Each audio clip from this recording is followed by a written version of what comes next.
Hey guys, happy 2024. I'm back at it with another interview, my first of the year, with a business that has been helping people get great tailoring and create beautiful pieces for years, since literally the 1930s when her grandfather started the business. Cheryl Lofton and Associates is what I'm talking about. Storied tailoring business here in DC, in the DC area, serving everyone from celebrities like Chloe Bailey to politicians to everyday people who just want a beautiful piece created or tailored. I'm talking with Cheryl. She's talking about the business. She's talking about where the business is going now that her children are running it, but how she has evolved in the business, but also how tailoring has evolved and how it's so important in terms of fashion. So I hope you enjoy it. Let me know and stay tuned to more Color Coded Style. I'm here with Cheryl Lofton at her shop, Storied Tailoring Institution here in Washington, D.C. And I met Cheryl back in like 95, 96, I think it was. Long time ago. been a client ever since, and I'm happy to be here with you, Cheryl, today. So I want to just start out with just to give a little history of the shop and what did he begin back in the early 20th century and, up until today. Okay, well, first of all, thank you for interview for having me on. So my grandfather started out really in the late 1930s. He uprooted his family, 2 little boys and wife from Texas. Okay. A small town, Texas, honestly. Yeah. And came to the city to start a tailoring business. So, imagine what it was like in the 1930s to be a black man coming into a big city and wanting to embark on starting not only a business, but a school. Okay. And so, that's what he did. His legacy was really all about creating jobs for others like himself. So he opened up his tailoring school for that reason and taught other people how to tailor and encourage people to open their own business. So. This is why I say his legacy was all about helping people, because imagine just creating your own, let's just say your own, what's the word I'm looking for? Let's say your own competition. Yes. Okay, so you're creating your own competition. Yeah, that's true. By teaching these other people how to do everything exactly what you do.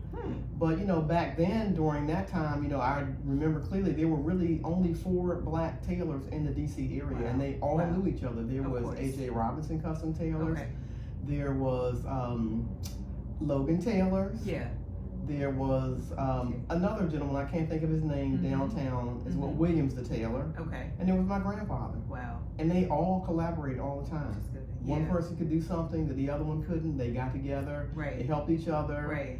They met often. Yeah. I mean, it was not uncommon for them to just run up and down each other's tailor shops during the day just to help each other. Wow. So, wow. His legacy was definitely about helping others. And we try to carry that on today by teaching still others. Not so much the tailoring aspect of it, because we don't have a tailoring school anymore, but we do recommend people to other tailoring schools in the area, but we help them to start their businesses and to know what it's like to run a business. Okay, so that's great. Then why did your grandfather choose from Texas to DC? Why did he choose? Did you know why he chose DC? Well, I don't think that it was very easy for a black man to have a business in Texas. I also think there wasn't really a big need for the small town he was in for tailoring in Texas. I think, back in those days, keep in mind that for women, it was your aunts and your grandmothers and all that did your sewing. So, there was really not a need for fine tailoring for women back then. And for men, it wasn't a big town, so there wasn't a lot of people who needed the tailoring service. Okay, so DC was a DC was a busy kind of bustling city. Yes. And especially when you're from Texas. DC is huge. DC's, So it was an opportunity to, in clothing, fashion, you're in the nation's capital. You got the White House, you got Capitol Hill. So the chance of having a better success rate in tailoring was good here in DC. Yeah, makes sense. So talk about tailoring and how some people think it's a luxury to have a tailor. What do you say to people that say, well, I don't know if I can afford that, or I don't know if I need that. That's something that's not I'm not used to. Why is it important? Well, it's correct. They are correct. Tailoring is a luxury. Yeah. That's the honest truth. Okay. It is a luxury. But I think people always confuse the word luxury with expensive. You know, I mean, you can get good tailoring that doesn't have to be over the top in terms of cost. Right. And even the smallest tailoring job can help take your garment a look from off the rack to custom. So I mean, even a proper hem in your pants, a proper sleeve length, a little taper on the jacket can make you look luxurious. True. So I try to, encourage people to add tailoring as a part of their regular lifestyle because it is needed. You want to put your best foot forward at all times, and it doesn't have to cost a fortune to do that. Exactly. And that was one of my questions. Personal style. How does a tailor really speak to someone's personal style? How elevate it? Well, I think the biggest thing we do is to first try to understand what the person's personal style is. What is it they want, and are they delivering that message in what they wear? Yeah. A lot of time, people come in and they don't really even know their personal style. We live in a world where people open magazines and they see someone in a magazine and they want that to be their personal style. But they really can't carry that style, or that style doesn't carry their profession. Exactly. It doesn't carry the look that they're trying to give. So, we are always constantly talking to people about what is your profession? What statement are you trying to make with your clothing? Those are the things that are really important in creating your personal style. It's your personal style. It's not the style of the person in the magazine or the book or a movie star or a singer. So that's where we come in to help people to really actually define what is their personal style, what are they trying to say. Right. And do you find that that's people are open to that, or do they kind of struggle? I'm sure it's probably a little bit of both, or they're grateful as well in the end, because they've developed something that maybe they didn't have before. It's definitely a bit of both, Crystal. It's definitely a bit of both. Some people are resistant to change sometimes, and so you do get some pushback. It's all how you deliver messages to people, to get them to come and understand exactly. You're not really trying to change who they are as a person, but you are trying to create a reality of what they're trying to do with their clothing. I get it all the time with strapless dresses. Not everybody can wear a strapless dress, and a strapless dress doesn't always deliver the message that it should.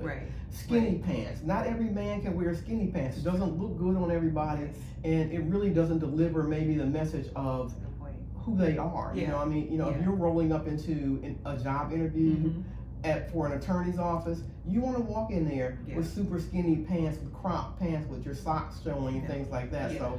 This is what you see in the magazine. This is what you see on the stage, people singing. But this is not what happens in real life. And so sometimes trying to translate that to people is a little difficult because they feel like they won't be in style if they don't wear what they're seeing on TV. Yes, and that's another one of my questions for you was, fast fashion trends are huge, and a lot of people follow them, and a lot of people buy fast fashion, but coming to a tailor and creating something out of something you might already have or something that you see in a magazine, but making it you. How does that that process for you is asking the person, well, what are they doing? What is their profession? Where are they going?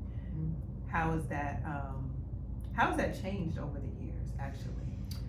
Has it become because I know, back in the day, people were more used to a more, I guess, classic type of fashion, whereas now everything is, fast and trends. How have you seen that change? Well, first of all, let's talk about fast fashion because that's the biggest problem we have sometimes in tailoring. Fast fashion, you have these people who are celebrities and who are on the runway, and so you get a lot of publicity from these things, and all of a sudden these manufacturers want to mass produce what was on the runway and what was on the singer and what was on the person in the magazine. And so I tell people, fast fashion is exactly that. It's made fast. It's not made with quality. It's made in these big houses, big houses where they have oftentimes small children working and producing and getting the stuff out quickly. So you're not going to get quality. So I tell people, when you buy fast fashion, don't expect it to last more than a year and a half. Once you clean that and once you wash that, it's going to, many times it's not going to hold up. It doesn't have the structure that fine tailoring has, which is why I tell people all the time, I have nothing against fast fashion, but it's no comparison for a well-structured suit, a well-structured dress, a nice pencil skirt, all the things that should be staples in your closet cannot be fast fashion. They have to be quality items that you are investing in, and that's where you need to be investing in good custom tailoring, and if not good custom tailoring, high quality clothing that can be tailored to your body. Those are the things that are super important, and why I tell people all the time, keep fast fashion in the fast lane, and for things that are going to live with you and stay with you forever, then you need to get quality custom clothing. Yes, very. And talk about you said signature pieces, like a pencil skirt, like a good suit. Talk about that. Absolutely, I think that every woman should have a good pencil skirt. Agreed. A good jacket. Yes. The same with every man. You should have at least 3 great suits in your wardrobe.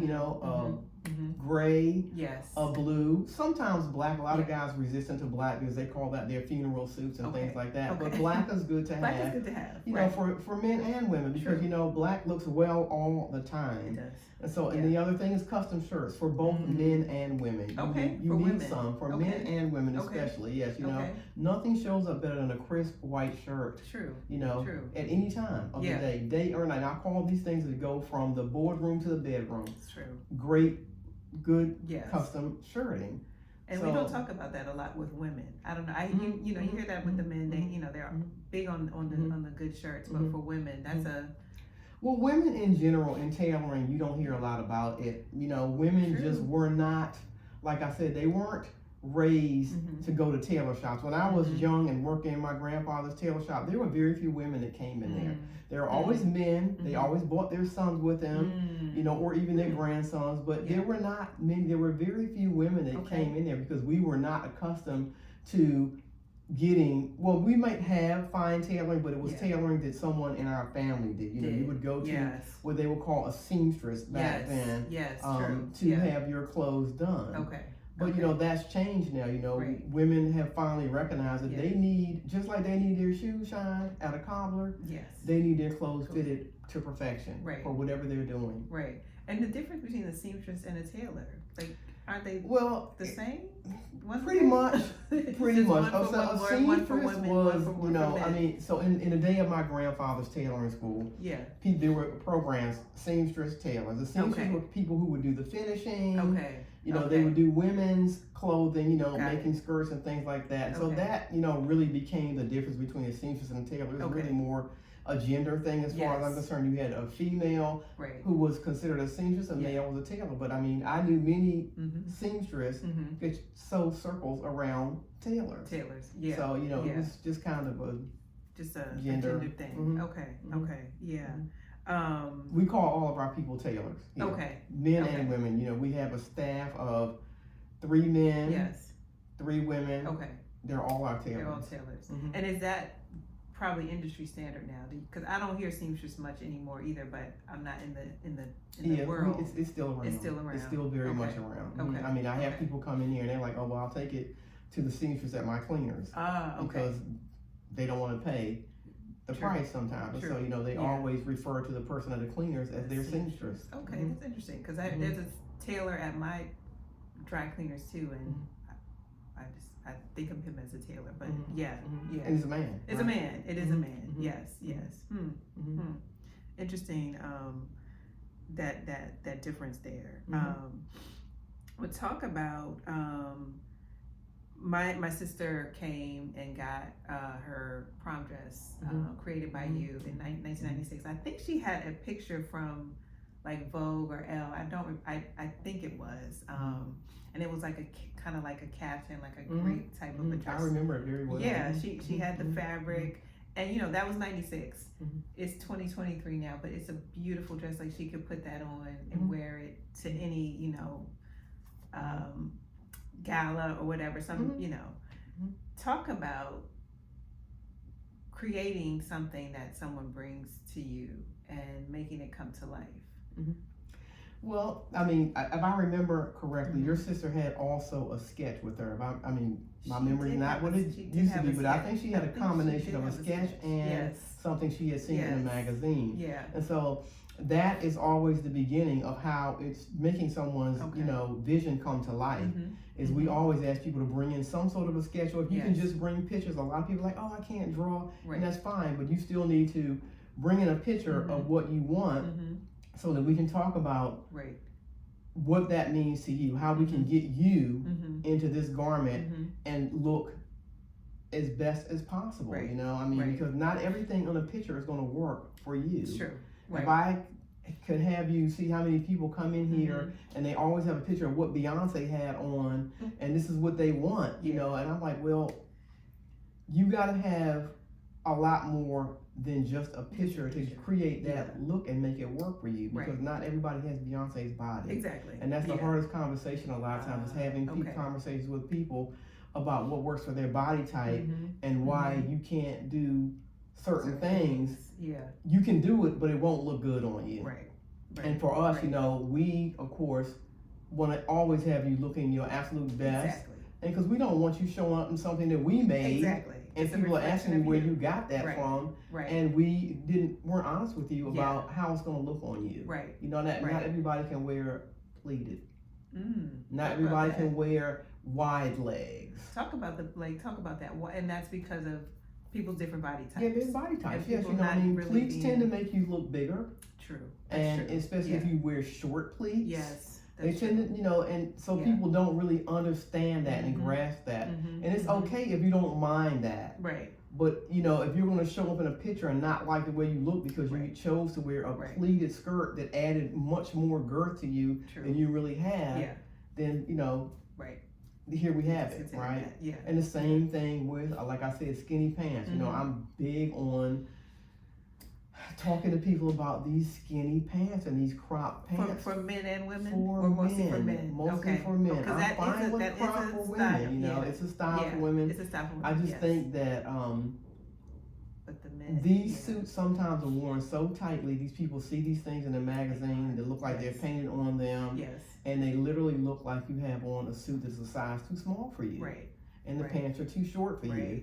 But this is the look that a lot of people want, and I'm okay giving you that, as long as you know that this is not what I suggest or recommend for you, but I can make your vision come to life no matter what it is. So. So that's definitely a trend for men right now.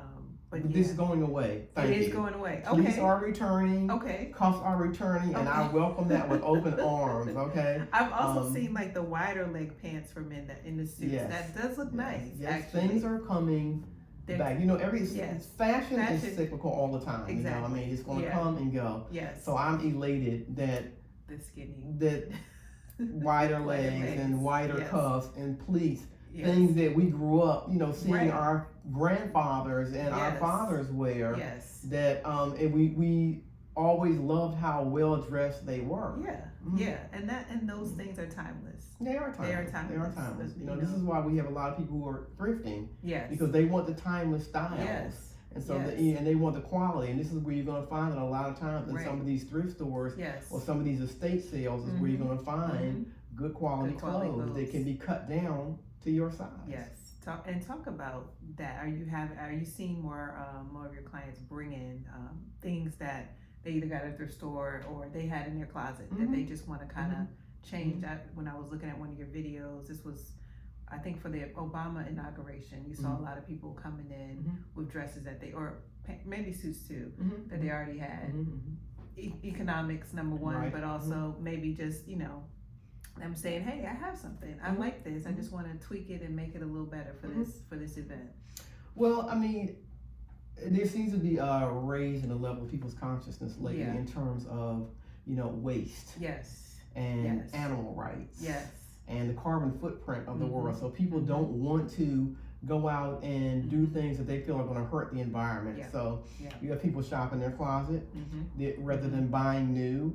They're recreating, and we're helping them to recreate whatever they can with what they have in their closet. we're encouraging them to go thrifting. Yes. And have these things, recycle these things to what it is they want, you know? Right. So we see a lot of it. Actually, we even plant the seed of that into people when they come in, because, we have many times bridesmaids, and we all know about the bridesmaids dresses that everybody tells you, well, you'll be able to wear this again one day. Well, no, you won't, unless you do something drastic to it, okay? Right. So, I mean, we often tell people when they come in, well, perhaps when you're done with this, we can take the top off of it and make it wide leg pants. Perhaps we can make a bustier out of the top, okay? Things like that. Just ways that they can recreate that and actually be able to use it later, rather than having this dusty rose gown sitting in their closet forever, which is where they end up. So yeah, we're always planting the seeds of recycling, and repurposing and reusing clothes for however we can. Talk about how you would speak to someone that is interested in maybe being a designer, but needing that education on how to actually create a garment and how important that is. So, you're not just sketching, but you're actually making the garment or creating something that's already existing, making it different. Talk about how you would kind of educate them on, and if you do, and do you do that? Educate like younger people that may come into the shop that family, friends. We have people, young people that come in all the time with a book full of sketches of designs that they want made, and they want to be the future designers. And I encourage and applaud that. Lots of people come in here with that.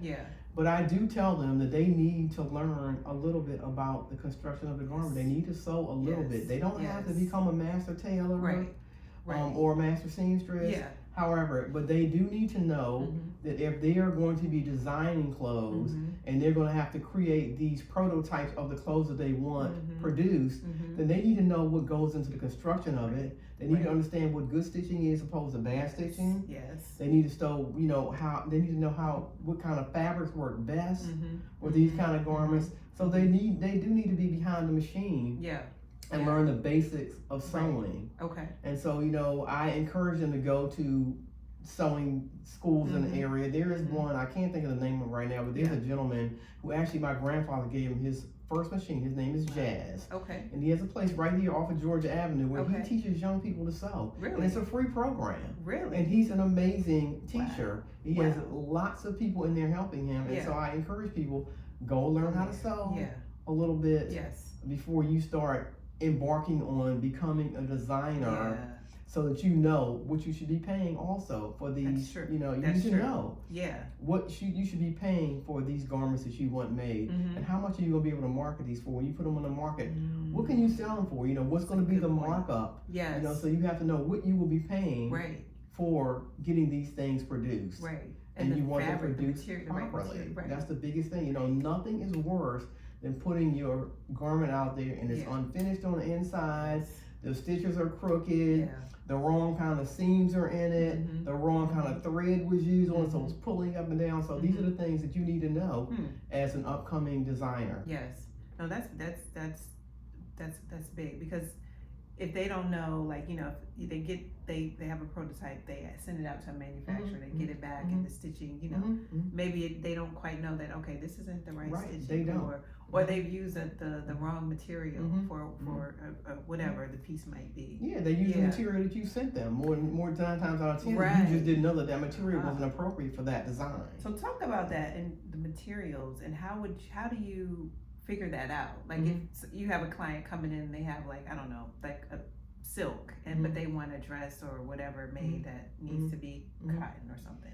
How do you know as a tailor to say, hey, no, this should be this material instead? It all depends on the flow. How do you want your garment to flow on you? If you're coming in with silk and you want something that's going to keep a perfect crease and be structured, silk is not the right fabric. You're going to need something with more weight to it to make it drape the way you want it to. So I mean, if you're coming in, I have a lot of guys that come in, I want, Super 160 and Super 170, all these new terms for wool, the weight of the wool. And I tell gentlemen a lot of times, if you want a Super 150, your suit is going to be flimsy. It's a very good wool, but it's a very light wool. And so, I mean, I'm still with the Super 120s. I think that those make a firmer fitting suit. and they take a better stitch and they hang better. Okay. And so, I mean, I get it that with the magazines are telling you that, you know, I mean, it's a trend, you know, it's like Super 80, Super 180, Super 160, it's gone up from Super 100, which was back in the day of Cavaliers and, you know, Flag Brothers. Those were, you know, those were stores that were around back in those days. You know, gentlemen, they shopped at Cavaliers, they shopped at Stein's, they shopped at places like that. And even though those places were not considered high end, the fabrics that they did use sometimes, you know, were the Super 100s, you know, and the things that hung very well. That's why you can see people pictures of people from back in the day, and their suit still looks crisp and nice on them. Because they used quality fabric. They weren't using these lightweight, flimsy kind of wools and just, you know, charging a fortune because it is a Super 160 or a Super 180. But how that like you said, translating that into like a suit, why are they transitioning to that? Is it because they just want to charge more? Well, because someone told them that that's what they should do. Okay. Pretty much that's what it is. That's what it is. You know, someone has said, okay, you know, well, the higher the count is, the better the fabric is. Right. It's the same with Sea Island cotton. You know, there was a period when everybody wanted Sea Island cotton for their custom shirts. And I would tell people, you know, it's great, it's thin, it's breathable, but it's not going to hold up in the laundry. As well as 100% cotton, or, you know, maybe a cotton blend slightly. It's not going to hold up as well as these. It's not going to take those cleaning chemicals that they put in your shirts as well as regular cotton. But you know, for the longest time, that was the whole rage. Was Sea Island cotton. And then you have to buy more, and I'm sure they're more expensive than very expensive. Sea Island cotton is very expensive. So you know, back then you were looking at upwards of $200 per custom shirt. Back then for Sea Island cotton. And so you had to buy probably a few because it wouldn't hold up. Yeah, it wouldn't hold up. It looks good, but it's just not gonna. And it's gonna be lightweight. And you know, a lot of like singers used this back in the day. My grandfather used to sing for a lot. He used to sew for a lot of singers. They use it because they're on stage and they're sweating. And so they wanted something that's a little lighter weight. And so it makes sense for some. And they could afford it. They could afford it. And so I would tell people, you know. But if you're not a performer, you know, buy it at your own risk. It's okay. It's functional. It's functional for some, but not for most. So talk about how much you have to know about fabrics and, you know, different professions, like you said, like this Sea Island cotton is for a performer versus a regular person going to work every day. Talk about how you keep yourself in the know of these things that affect, you know, your clients when they come in. You're constantly studying, always. I tell people who are even just starting out, study designers. Study designers, study what they do, study how they construct their garments, study what fabrics they choose, study why they choose those fabrics, and just keep yourself abreast of what's happening in the fashion world, you know. I mean, look at textiles, go to the textile museum downtown, well, uptown now, I think it's moved uptown, but anyway, there are several textile museums that you can go around to. Study textiles on your own. You don't have to be in a class to do this. You just need to know when someone comes to you and they're talking about polyester, understand that polyester doesn't equate to cheap, because a lot of times when we hear polyester, you know, we think, oh my God, we don't want to wear polyester. You know, we think about all these things that are negative, but polyester used to trump silk. Back in the day. That's right. Polyester was very expensive. Back in the day of my grandfather, a lightweight polyester that you would make a blouse out of was not cheap. Why is that the case? What happened? It lasted longer. That's true. It lasted longer. It was not as difficult to work on. You know, it could take the machine better. And so, and silk is great and wonderful. You know, nothing against silk. But it's a very, very, very, very delicate fabric. It is. And of course, you know, they'll tell you it needs to be dry cleaned at all times. That's an added expense. And some polyesters, they just held up better and they look better. That's true. Wow. And so, but fast forward, polyester is a dirty word. A dirty word. It really is. It's a dirty word. Well, it's not sustainable either. You know, it's is manufactured versus a silk, but things. But it's in people's clothes. They just don't know it. It is. You know, they change the names a lot of times. To different things, and it's still in clothes. It's still in clothes. You know? Yeah. No, it's funny because every time I'm looking at something online or in the store, and I see it's like 100% polyester, I'm just like, I don't think I'm gonna buy that. Well, because it's not a sustainable fabric. Yeah. That's the big thing about polyester. If you're really trying to be environmentally friendly, you're trying to be green with your wardrobe, then that is something you definitely would want to stay away from because it's man-made. True. All the way. True. So you know, it's not a natural fiber. But your family, your sons are in the business, of course. What do you see? Some of the ideas that maybe they're coming with that are different, that are going to move the business even forward, or is it? I mean, tailoring is something that is necessary, that's needed. I don't know if you have to change it as much in terms of the actual craft to move with the times. Well, okay, so you know, as you know, I pretty much retired from the business now. You know, so I have the fourth generation that's coming in. You know, I do have two sons who are going to be involved in the business, and I also have Amber and Tierra and Trinity. These are all people that are like daughters to me who have been here with me at this business for a while, and will be carrying it on. You know, in my absence. You know, of course, I will still be popping in here to make sure that things are going right, and that the integrity and the reputation of our business remains the same or better.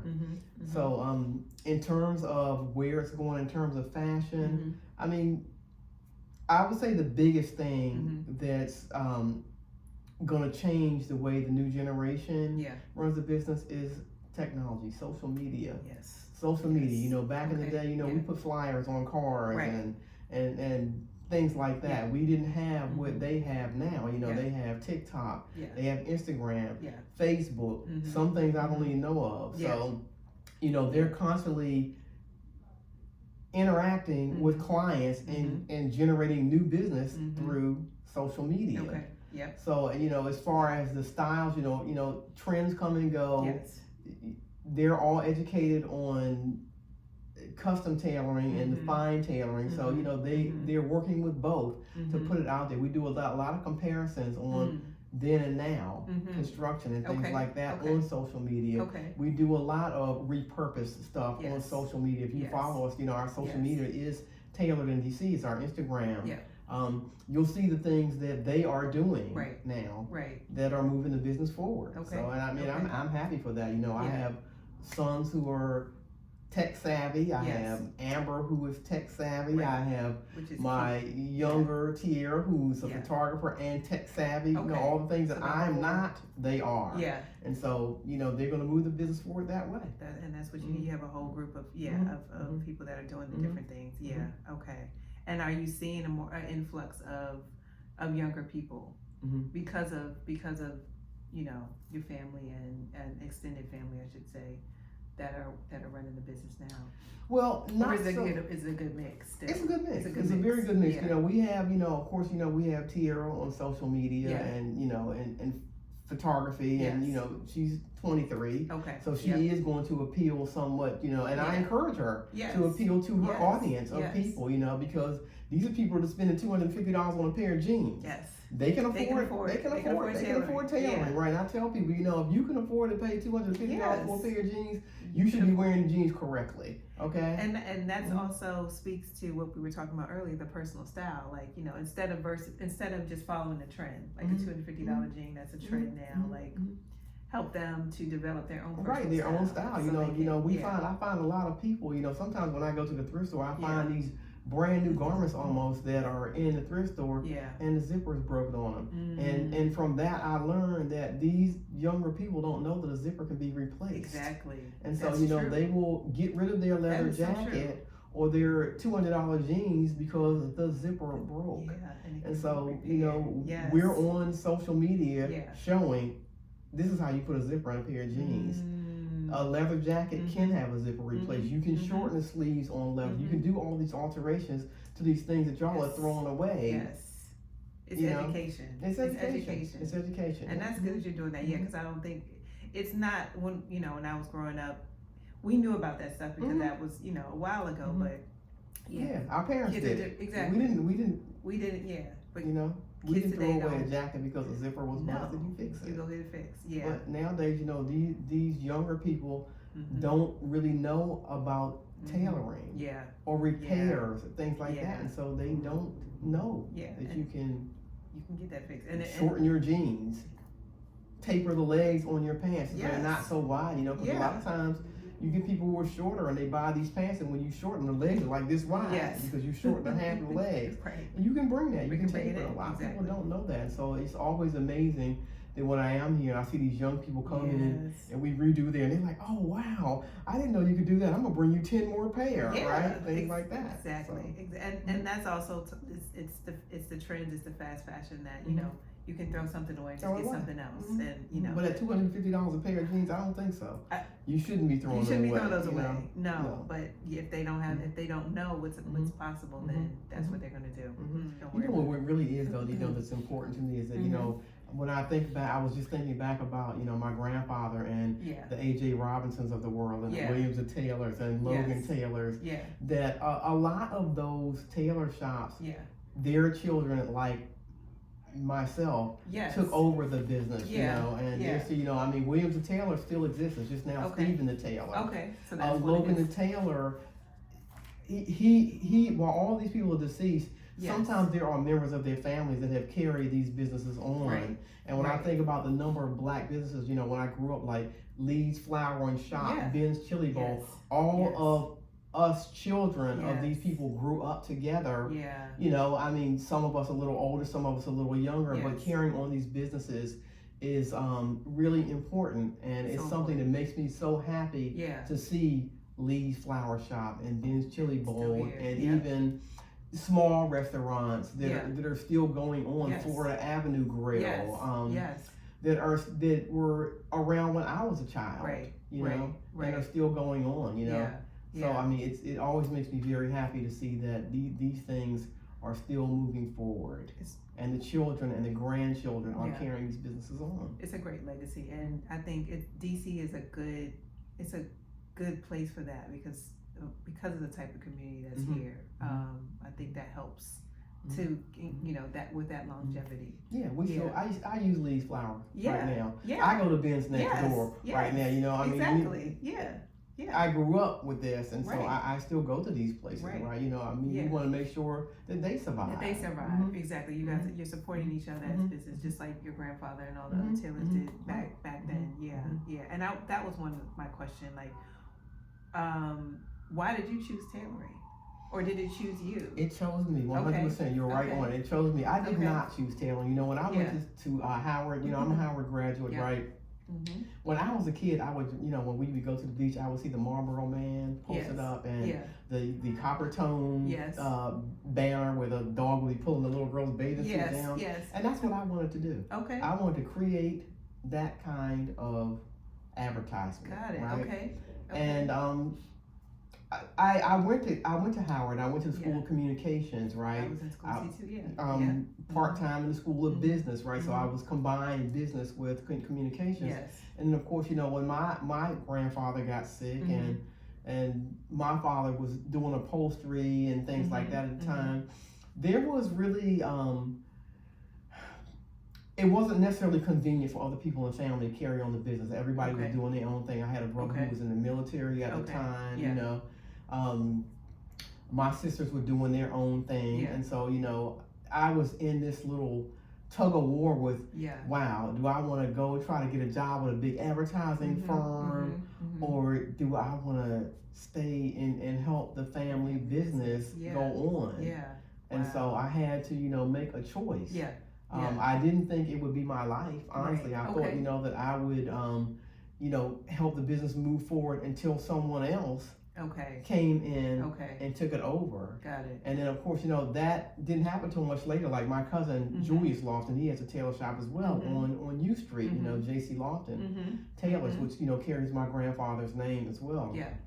So, you know, at that time, it was just the way my life unfolded. And so, you know, once I realized that, you know, now I'm a wife and a mother and things like that, you know, I can't just transition my career in the middle of my life. And so I had to make, I had to find ways to make my advertising career become a part of tailoring. And so I would always think, you know, that, you know, well, you know, when these people are looking good in these clothes, this is a form of advertising. How they look in their clothes, you know.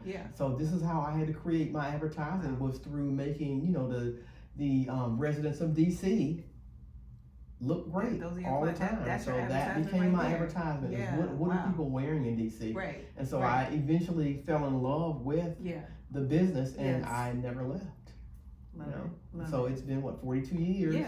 And so and that's just, it evolved into you're using you're using all your skills. And that was the important thing to me, you know, was I wanted to still be able to use the skills that I learned from Howard, and I wanted to be able to feel like I was doing what I wanted to do.